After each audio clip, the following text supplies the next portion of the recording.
Hi guys, कैसे हैं आप। तो आपको हम बता रहे हैं सीटेट फरवरी 2026 का फॉर्म फिल कैसे करें और उसका छोटी छोटी जानकारी और योग्यता क्या होनी चाहिए और फी क्या होनी चाहिए, उसकी एक जानकारी, जिससे कि आप थोड़ा सा भी मिस्टेक ना करें। तो वीडियो में लास्ट तक बने रहें।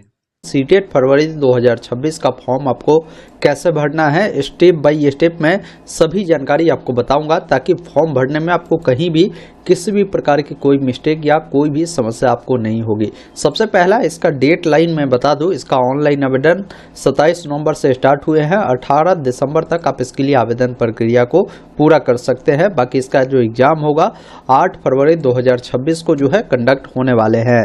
बाकी यहाँ पर आप देख पाएंगे जो 8 फरवरी को एग्ज़ाम होगा ना, जैसे पेपर 2 का जो है मॉर्निंग शिफ्ट है और पेपर 1 का इवनिंग शिफ्ट होने वाला है। उसका टाइमिंग भी आपको यहाँ पर बताया गया है, जिसको भी आप देख सकते हैं।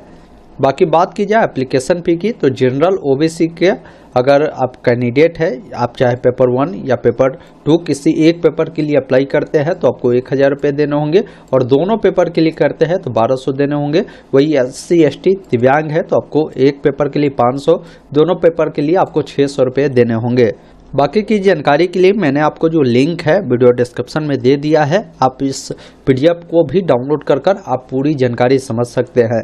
अगर आप इसका फॉर्म भरना चाहते हैं तो आप इनके वेबसाइट ctet.nic.in पर आएंगे, या नहीं तो आप गूगल में ऑनलाइन अपडेट STM लिखेंगे या वेबसाइट मिलेगा। सर्च बॉक्स में सीटेट लिख कर आपको सर्च करना है। ये आर्टिकल मिलेगा सीटेट फरवरी 2026 का, जिस पर क्लिक करना है। नीचे आएंगे तो इम्पोर्टेंट लिंक में ऑनलाइन अप्लाई का लिंक मिलेगा, जिस पर क्लिक करेंगे डायरेक्ट आप इस वेबसाइट पर आएंगे। सीटेट फरवरी 2026 का फॉर्म भरने के लिए अगर आप नोटिस मैंने बताया ना, आप यहाँ से भी डाउनलोड कर सकते हैं। फॉर्म को भरना है तो नीचे में एक ऑप्शन मिलता है न्यू रजिस्ट्रेशन का, जिस पर आपको क्लिक करना है। बाकी जो भी गाइडलाइन मैंने आपको बताया वो तमाम गाइडलाइन यहाँ पर भी आपको देखने को मिलेगा। इस चेकबॉक्स पर टिक कर क्लिक हेयर टू प्रोसीड वाले विकल्प पर आपको क्लिक करना है। अब यहाँ पर पर्सनल डिटेल डालना है, जिसमें आपका जो भी नाम है अपना नाम लिखेंगे, पिताजी का नाम लिखना है, जो भी आपके मैट्रिक के सर्टिफिकेट या मार्कशीट है उसके अकॉर्डिंग ही जानकारी को फिल करना है। अपने मन से कुछ भी नहीं लिखना है। माताजी का नाम लिखेंगे, डेट ऑफ बर्थ का जो भी डेट होगा, जो भी आपका मंथ होगा, जो भी आपका ईयर होगा, आपको उसको डालना है। जेंडर बताना है, लड़का है तो मेल, लड़की है तो फीमेल चुनेंगे। आपकी जो ये आइडेंटिटी टाइप है वो बताएंगे कि कौन से डॉक्यूमेंट आप देना चाहते हैं। आप वोटर ID कार्ड, पासपोर्ट, या आप चाहते हैं बैंक पासबुक देना या ड्राइविंग लाइसेंस देना, इनमें से कोई भी डॉक्यूमेंट आप दे सकते हैं। या आप चाहते हैं आधार कार्ड देना तो any other valid government identity जो मिलता है उसको चुनकर आपको अपना आधार नंबर भी लिख सकते हैं। नीचे आएंगे तो अपना जो पर्सनल डिटेल है उसको दोबारा से कंफर्म करना है। उसके बाद आपका जो भी कॉन्टैक्ट डिटेल है वो जानकारी आपको यहाँ पर लिखना है, जिसमें आपका जो प्रॉपर एड्रेस है ना, एड्रेस की जानकारी आपको लिखना है। जिसमें आप देखेंगे ना लोकेलिटी पूछ रहा है, सब लोकेलिटी पूछ रहा है। कंट्री में इंडिया आपको चुनना है। कौन सा स्टेट के आप निवासी है, स्टेट को चुनेंगे। कौन से जिला के निवासी है, जिला चुनेंगे। पिन कोड देंगे। नीचे आएंगे तो अब आपको यहाँ पर जो है अपना जो कम्युनिकेशन एड्रेस है, जिसमें आप अपनी डिटेल जैसे अपना ईमेल ID, अपना मोबाइल नंबर जो है देंगे। अपना ईमेल ID को कंफर्म करेंगे, फिर मोबाइल नंबर देंगे। मोबाइल नंबर को दोबारा से आपको कंफर्म करना है, और इस दोनों पर OTP जाएगा, उसको भी वेरीफाई करना है। बाकी यहाँ पर पूछ रहा है कि आपका प्रेजेंट एड्रेस और परमानेंट एड्रेस दोनों समान है, तो इस चेकबॉक्स पर टिक करें। अलग अलग है तो आपका परमानेंट एड्रेस जो भी है आपको यहाँ पर फिल करना है। पासवर्ड आपको बनाना होगा, जिसमें ABCD का बड़ा अक्षर, छोटा अक्षर, कोई भी सिंबल, कोई भी अंक आपको उपयोग करना है। उसी पासवर्ड को दोबारा डालेंगे। यहाँ से कोई भी एक सिक्योरिटी क्वेश्चन को जो है आपको चुनना है। उसके बाद इसका जो भी आंसर है ना आप वो देंगे, फिर कैप्चा कोड को डालकर सबमिट करेंगे। उसके बाद बोला गया है कि आप अपनी जानकारी को जो है प्रीव्यू करें, तो पहले इसको क्लोज वाले विकल्प पर क्लिक करें। आपका जो नाम है वो देखना है कि भाई सही है, पिताजी का नाम सही है, माताजी का नाम सही है, डेट ऑफ बर्थ सही है, जेंडर सही है, एड्रेस सही है, साथ में आपका जो मोबाइल नंबर, ईमेल ID सही है। तो इस प्रकार सभी चेकबॉक्स पर टिक करें। आई एग्री वाले विकल्प पर क्लिक कर सबमिट एंड सेंड OTP और टू वेरीफाई मोबाइल नंबर, इस वाले विकल्प पर क्लिक करना है। कुछ भी गलत है तो अभी एडिट रजिस्ट्रेशन फॉर्म का ऑप्शन है, आप एडिट कर सकते हैं। तो जैसे ही आप सबमिट वाले विकल्प पर क्लिक करेंगे, फिर पूछेगा श्योर है आप सबमिट करना चाहते हैं, इस वाले विकल्प पर क्लिक करेंगे, आपकी जानकारी आएगी।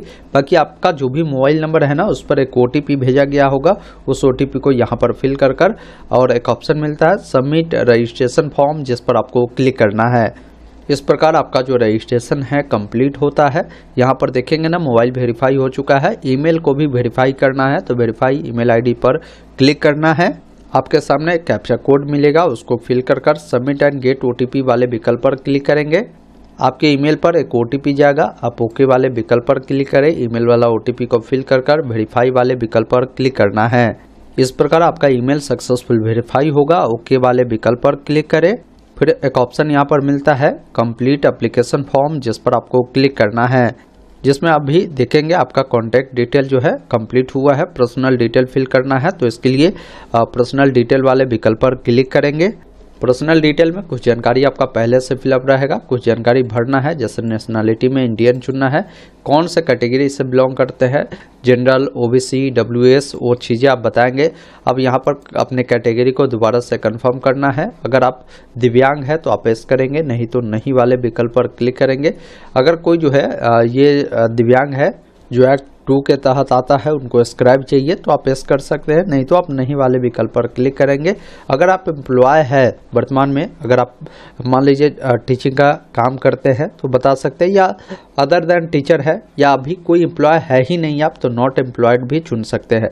फिर जो कैप्चा कोड आपको मिल रहा है ना, उसको यहाँ पर फिल करना है होगा और नीचे में एक ऑप्शन मिलता है 7 नेक्स्ट का, जिस पर क्लिक करना है और यहाँ से इस वाले विकल्प पर क्लिक करेंगे। अब आप अगले स्टेप में आते हैं, जहाँ पर आपको बताना होगा कि आपको कौन से पेपर के लिए अप्लाई करना है। देखिए, पेपर 1 के तहत अगर आप अप्लाई करते हैं तो कक्षा 1 से 5 तक के टीचर के लिए आप एलिजिबल होते हैं, और वही अगर आप पेपर 2 के लिए अप्लाई करते हैं तो 6 से 8 तक के कक्षा के लिए आप एलिजिबल होते हैं। अगर आप दोनों पेपर के लिए अप्लाई करना चाहते हैं तो बोथ पेपर यानी पेपर 1 एंड पेपर 2 दोनों को आप चुन सकते हैं। बाकी मैं आगे बताऊंगा कि पेपर 1 पेपर 2 के लिए आपकी क्या क्वालिफिकेशन होना चाहिए। अब आपको देखना है कि आपको कौन से पेपर के लिए अप्लाई करना है, पेपर 1 या पेपर 2। मैं आपको दोनों का प्रोसेस समझा देता हूं। जैसे पेपर 1 का पहले समझिए, जैसे मैंने पेपर 1 चुना तो पेपर 1 के लिए जो लैंग्वेज आप रखना चाहते हैं, लैंग्वेज 1 और लैंग्वेज 2 में क्या रखना चाहते हैं, यहाँ पर देखिए मल्टीपल आपको जो है ना लैंग्वेज का ऑप्शन मिलता है। आप कौन सा लैंग्वेज रखेंगे लैंग्वेज 1 में और कौन सा लैंग्वेज 2 में, वो आप चुनेंगे। अब बोला गया है कि मिनिमम एजुकेशनल क्वालिफिकेशन जो चाहिए कक्षा 1 to 5 के लिए, क्योंकि आपने पेपर 1 चुना है तो इसके लिए जो क्वालिफिकेशन चाहिए, इसके लिए देखिए 4 अलग अलग नंबर आपको दिए गए हैं। अब आपको बताना है कि कौन से क्वालिफिकेशन के लिए आप कौन से नंबर वाले जो क्वालिफिकेशन है उसको फुलफिल करते हैं। जिसमें पहला नंबर का ऑप्शन है, इसमें बताया गया है कि अगर आपने सीनियर सेकेंडरी जो कोर्स है यानी 12वीं आपने किया है 50% अंकों के साथ, साथ में आपने 2 साल वाला डिप्लोमा इन एलिमेंट्री एजुकेशन, जिसे हम लोग DLED के नाम से जानते हैं, वो DLED आपने किया है जो 24 मंथ वाला होता है, वो उसके बारे में यहाँ पर जिक्र किया गया है। तो आप ये फर्स्ट नंबर जो ऑप्शन है ना इसके साथ जाएंगे तो आपको क्या करना होगा, यहाँ पर 1 नंबर का विकल्प आपको चुनना होगा। दूसरा नंबर विकल्प का मतलब ये है कि आपने जो 12वीं कक्षा है 45% अंकों के साथ पास किया है और आपने 2 साल वाला डिप्लोमा इन एलिमेंट्री एजुकेशन यानी DLED किया है, लेकिन वो DLED जो आपने किया है वो रिकॉग्नाइज है NCTE से, मतलब NCTE वाला अगर आपने ये DLED किया है 2 साल वाला, आपके ये सर्टिफिकेट या मार्कशीट पर ये जानकारी मिल जाएगी कि भाई आपका जो ये कोर्स है NCTE वाला है या नहीं है। तो आप इस प्रकार का किए हैं और 45% आपका 12वीं में मार्क्स है तो आप 2 नंबर वाले विकल्प को चयन करेंगे। 3 नंबर वाला विकल्प उनको चयन करना है जिन्होंने 12वीं कक्षा 50% अंकों के साथ पास किया है, साथ में 4 ईयर वाला जो BLED कोर्स होता है वो आपने किया है, तो ये 3 नंबर वाला विकल्प आप चुनेंगे। 4 नंबर वाला विकल्प का मतलब है कि आपने 12वीं कक्षा 50% अंकों के साथ पास किया है, साथ में आपने जो है 2 साल वाला स्पेशल एजुकेशन में डिप्लोमा किया है, जो खासकर दिव्यांग बच्चों के लिए होता है स्पेशल एजुकेशन, तो आपने ये किया है। तो अब यहाँ से 4 नंबर विकल्प को आप चयन करेंगे। तो इस प्रकार आपको जो है इसका विकल्प आपको चुनना होगा। इसमें से कोई एक ही कोर्स आपने किया होगा तो कोई एक ही नंबर जो है आप जिस नंबर के सामने वाला क्वालिफिकेशन को फुलफिल करते हैं उसको इस प्रकार सेलेक्ट कर दीजिएगा। फिर नीचे में आपको ये बताना है कि आपने डिप्लोमा इन एजुकेशन किया है या डिग्री इन एजुकेशन किया है। तो आपने इंटर के बाद किया है तो आपने डिप्लोमा इन एजुकेशन किया होगा। डिग्री इन एजुकेशन जो ग्रेजुएशन के बाद जो बीएड करता है ना वो ऐसे व्यक्ति होते हैं। तो ये चीज़ें आपने समझ लिया होगा। अब मैं आपको बताता हूँ कि कोई व्यक्ति अगर मान लीजिए वो पेपर 2 के लिए एलिजिबल है तो पेपर 2 के लिए उनको क्या क्वालिफिकेशन फुलफिल करना होगा वो चीज़ें मैं बता देता हूँ। जैसे पेपर 2 में भी आपको जो है 2 लैंग्वेज आपको लेना होगा। आप लैंग्वेज 1 में क्या रखेंगे, लैंग्वेज 2 में क्या रखेंगे वो आप बताएंगे। फिर आपको यहाँ पर 8 अलग अलग जो है नंबर मिलते हैं। अब हर नंबर का अपना अलग अलग एक मतलब है, क्वालिफिकेशन है। आप देख लें कि कौन से नंबर वाला क्वालिफिकेशन को आप फुलफिल करते हैं। जैसे 1 नंबर में बोला गया है कि अगर आपने ग्रेजुएशन पास किया है साथ में 2 ईयर वाला डिप्लोमा इन एलिमेंट्री एजुकेशन किया है तो आप इसको चुनेंगे। मतलब ग्रेजुएशन के बाद जो कैंडिडेट डीएलएड किए होते हैं ना उनको 1 नंबर वाला विकल्प चुनना है। दूसरा नंबर ऑप्शन का मतलब है कि अगर आपने जो है ग्रेजुएशन 50% अंकों के साथ पास किया है, आगे आपने हो सकता है पीजी भी किया हो या ग्रेजुएशन ही कर आगे आप जो है जो बीएड कोर्स है वो परसुइंग है, मतलब अभी कर ही रहे हैं, तो आप अगर पेपर 2 के लिए अप्लाई करते हैं तो आप ये 2 नंबर वाला जो विकल्प है यहाँ से चयन करेंगे। 3 नंबर वाला विकल्प का मतलब है कि ग्रेजुएशन अगर 45% अंकों के साथ आपने पास किया है और साथ में आपने बीएड जो किया है एनसीटीई वाला है तो आप जो है 3 नंबर वाला विकल्प चुनेंगे। मतलब ग्रेजुएशन आपने 45% अंकों के साथ पास किया है और आपने बीएड जो किया है एनसीटीई से रिकॉग्नाइज से किया है तो आपको 3 नंबर वाला ऑप्शन चुनना है। 4 नंबर ऑप्शन का मतलब ये है कि अगर आपने जो है सीनियर सेकेंडरी मतलब 12वीं कक्षा पास किया है 50% अंकों के साथ और आप 4 साल वाला जो बैचलर इन एलिमेंट्री एजुकेशन जिसे हम लोग बीएलएड के नाम से जानते हैं वो कोर्स परसुइंग का मतलब कर रहे हैं तो आप ये जो है 4 नंबर वाला विकल्प चुनेंगे। फिर 5वां नंबर विकल्प उनके लिए है जिन्होंने 12वीं कक्षा जो है 50% अंकों के साथ पास किया है और आगे उन्होंने जो 4 साल वाला जो कोर्स होता है बीए के साथ बीएड या आपने बीएससी के साथ बीएड किया है तो ये ऐसा कोर्स अगर आपने किया है तो ये 5 नंबर वाला विकल्प चुनना है। 6 नंबर वाला विकल्प स्पेशल एजुकेशन के लिए है, मतलब जो ग्रेजुएशन पास किया है 50% अंकों के साथ आगे जो है वो बीएड किए हुए हैं स्पेशल एजुकेशन में तो वो व्यक्ति 6 नंबर वाला विकल्प जो है चयन करेगा। फिर 7वें नंबर विकल्प उनके लिए है कोई ऐसे कैंडिडेट है जिन्होंने बीएड पास किया है और बीएड एनसीटीई से था। इसके अलावा जो कैंडिडेट है वो एलिजिबल है टीटेट या सीटेट में बैठने के लिए तो वैसे उम्मीदवार के लिए ये जो 7वें नंबर वाला जो विकल्प है वो दिया गया है। या ऊपर बताया गया है इनमें से कोई भी क्वालिफिकेशन को अगर फुलफिल आप नहीं कर रहे हैं, जो आपने किया है वो इसमें नहीं है तो आप 7वें नंबर विकल्प के साथ आप जा सकते हैं। 8वां नंबर विकल्प का मतलब है कि आपने पोस्ट ग्रेजुएशन किया है 55% मार्क्स के साथ में बीएड एमएड जो इंटीग्रेटेड कोर्स है वो किया है तो आप इस नंबर के साथ जो है आप यहाँ से जा सकते हैं, उसको इस प्रकार चयन करेंगे। फिर आप जो है जो पेपर 2 में जो सब्जेक्ट रखेंगे कौन सा रखेंगे वो बताएंगे।